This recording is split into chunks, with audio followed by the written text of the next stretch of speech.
Hey, this is Sean back with another video. So, this is the last day of Black History Month. And the truth of the matter is a lot of people say, why do we have Black History Month? And it's really to, one, celebrate the great accomplishments and achievements and all of the things that as Black Americans, Black Africans of, African descent who came here over slavery, to give some history about what we have, our ancestors, and what we are continuing to do to bring to the table and bring to the table what we have to offer, which is greatness, to be honest. We've done some really great things. And it's also to give the history that there's still work to be done. Looking at my computer, because out of the wreckage of slavery, Jim Crow, all of that comes a history that we are also fighting against, which is the whitewashing of history. There's so much of that. And so having this Black History Month is also to reaffirm so that people aren't rewriting history, because we see that a lot. That seems to be a trend, and it seems as though that our lawmakers and governing officials can't seem to move in a positive sense where they are governing over people of color as their constituents, and they are just acting a fool and running amok. So I got this from the Associated Press. I'm going to be reading off of my computer. Now, I used to live in Maryland, so anytime there's news in Maryland, I'm always looking. But, truth be told, I'm always disappointed when I see articles like this. So it says, calls growing for Maryland lawmaker to resign over slur. Now, we've had some issues in Virginia, and now it's Maryland. So this is the Associated Press in Annapolis, Maryland. Maryland political leaders from both parties and civil rights groups made growing calls for the resignation of a Democratic, everybody's talking about Republicans, but this is a Democratic state lawmaker on Wednesday after she used a racial slur for African Americans at an after-hours gathering. The chairs of the Maryland Democratic Party and the Maryland Republican Party, as well as Governor Larry Hogan and the Legislative Black Caucus of Maryland, called on Delegate Mary Ann Lisanti to resign a day after she issued a public apology for making the comment last month in reference to Prince George's County, which is majority Black. I used to live in Anne Arundel County. I'm very aware of Prince George's County, and I'm just appalled that I'm reading this.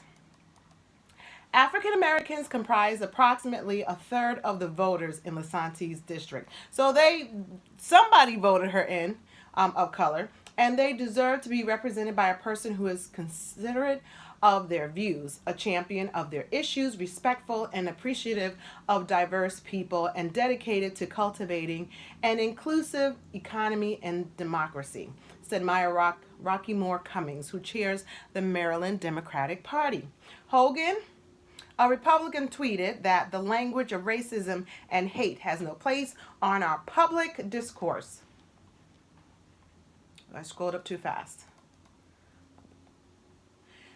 Dick Hare, the chairman of the Maryland Republican Party, called for her immediate resignation. Any public official who engages in this reprehensible conduct should do the right thing and step down, Hogan wrote. Lisanti, 51, old enough to know better, apologized to lawmakers and released a statement Tuesday saying she was sickened. She used the word several weeks ago. She also says she agreed to participate in sensitivity training. You are a governing official, a government official. You really need to go into sensitivity training? All right. That's what she's offering. I am sorry for the hurt I have caused and will do everything I can to help heal that pain and regain the trust of my colleagues and constituents, Lisanti said.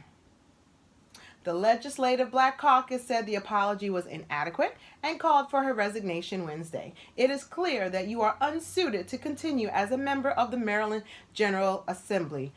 Delegate Darrell Barnes, the caucus chairman, wrote to the delegate, "The use of a racially charged term is unacceptable and will not be tolerated." House Speaker Michael Bush stripped Lisanti of her chairmanship of a legislative subcommittee on Tuesday as a result of the comment. The Washington Post was first to report Monday that Lisanti allegedly used the slur last month. Why did it take so long? She told the newspaper she didn't recall using the word on the occasion. Asked whether she ever used the slur, the Post reported that she said, "I'm sure I have. I'm sure everyone has used it." Okay. Okay, well that didn't work for Paula Deen either now. You see what's happened to her career.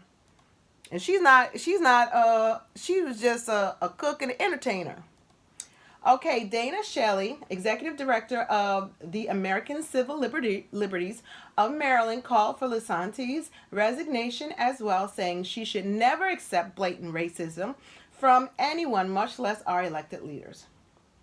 Council on American Islamic Relations, the nation's largest Muslim rights and advocacy organization, also condemned the racial slur and called on Lisanti to resign.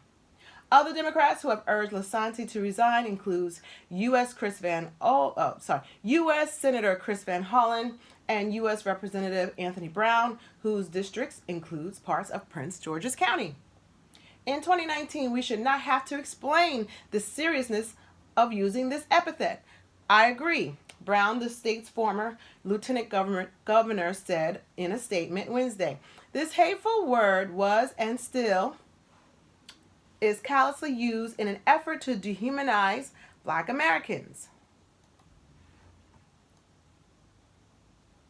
The outrage against the delegate's comment is happening as the state government in neighboring Virginia has been... Sorry, I got a phone call as soon as it happened. So, the outrage against the delegate's comment is happening as the state government in neighboring Virginia has been embroiled in scandal after Governor Ralph Northam and Attorney General Mark Herring, both Democrats, have acknowledged they wore blackface in the 1980s. They have resisted calls to resign. So, what do you think? Do you think Lisanti should resign? Do you think it's the same as what's been going on in Virginia? I think it's slightly different what's going on in Virginia. We're talking about something that someone did in the 80s, and I do believe that in cases you need to see if the person's behavior has been consistent, or this is a situation where they did things because they were ignorant and now they are aware of their behavior and their actions and they have now changed. Because let's face it, for a lot of us, whether it's dealing with race, sexuality, there have been, we gave President Obama a chance to grow. He said he had different views regarding LGBT community, but it took sitting down with someone, having conversations with someone, that he changed his stance. So if we can allow people to have an opinion, and through experiences, talking, educating yourself, change your opinion, that's one thing. But Lisanti is 51, and when we're having to call her to the carpet about using what she knows for sure is a racially charged, inappropriate way to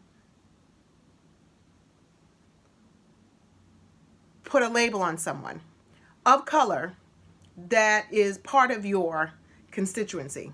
So I think it's much different. So you let me know in the comments. Take care of yourself and each other. Let's have a nice, respectful set of opinions, and I'll talk to you. I think I'm done for the day, but I'll talk to you soon. Bye.